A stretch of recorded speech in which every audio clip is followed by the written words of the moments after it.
اسلحہ اٹھائی یہ لوگ ضلع بنیر کے مقامی امن لشکر کے ارکان ہیں، جن کا کہنا ہے کہ وہ یہ سب اس لیے کر رہے ہیں تاکہ یہاں سے بظاہر ختم ہونے والی دہشت گردی کو دوبارہ سر اٹھانے سے روکا جا سکے۔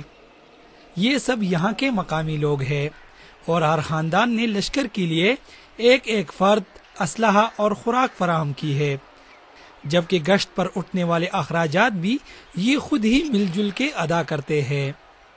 ضلع میں بننے والے امن لشکر کے سربراہ افسر خان ہے۔ جب طالبان نے ان کے بھائی کو اور لشکر کی دیگر 15 افراد کو نشانہ بنایا تو انہیں ان کی جگہ سربراہ بنایا گیا۔ موجودہ حکومت تھا اس وقت کا، اس نے صرف 3 لاکھ روپے کا چیک، پھر میں نے اس کو بتایا، میں نے ڈی سی صاحب کو بھی بتایا کہ آپ ایسا کر لیں کہ میں آپ کو 3 لاکھ کے بجائے میں 3 کروڑ روپے دوں گا، لیکن آپ یہ مہربانی کر کے ہمارا بھائی مجھے وہاں۔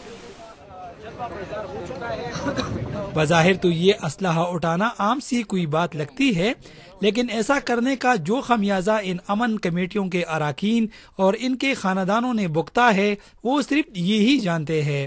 طالبان سے ٹکر لینے کے بدلے ان لشکروں و کمیٹیوں کے اراکین پر خودکش حملوں کے علاوہ ان کی ٹارگٹ کلنگ بھی کی گئی، اور یہ سلسلہ دہشت گردی کا صفایا ہونے کے اعلان کے باوجود اب بھی چل رہا ہے اور ان عمائدین کو ایسا کرنے کی سزا مل رہی ہے۔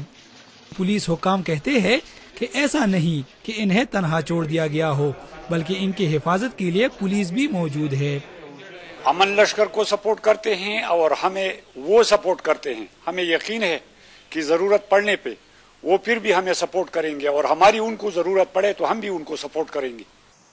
پہاڑوں اور جنگلوں سے گھرے اس علاقے میں نظر نہ آنے والا ایک مسلسل خطرہ موجود ہے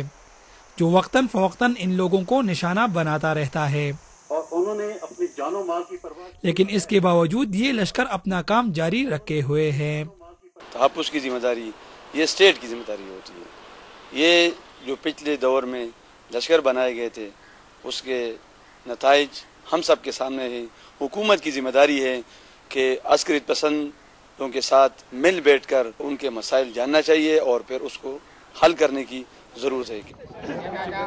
مبصرین کے مطابق ان لشکروں کی اہمیت اب بھی اتنی ہے جتنے کہ پہلے کبھی تھی،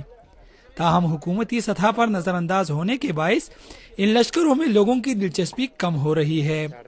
اور یہ شکوے اب مقامی سطح پر کھلے عام سننے کو ملتے رہتے ہیں۔ ایک اندازے کے مطابق خیبر پختونخوا کے قبائلی اور نیم قبائلی علاقوں میں بننے والے قومی لشکر اور امن کمیٹیوں کے 400 سے زائد ممبران عسکریت پسندوں کا نشانہ بنے ہیں، تاہم عسکریت پسندوں کے خلاف بننے والے قومی لشکر اور امن کمیٹیوں کی ثابت قدمی کی بڑی وجہ فوج اور علاقے کے لوگوں کے حمایت کا حاصل ہونا ہے۔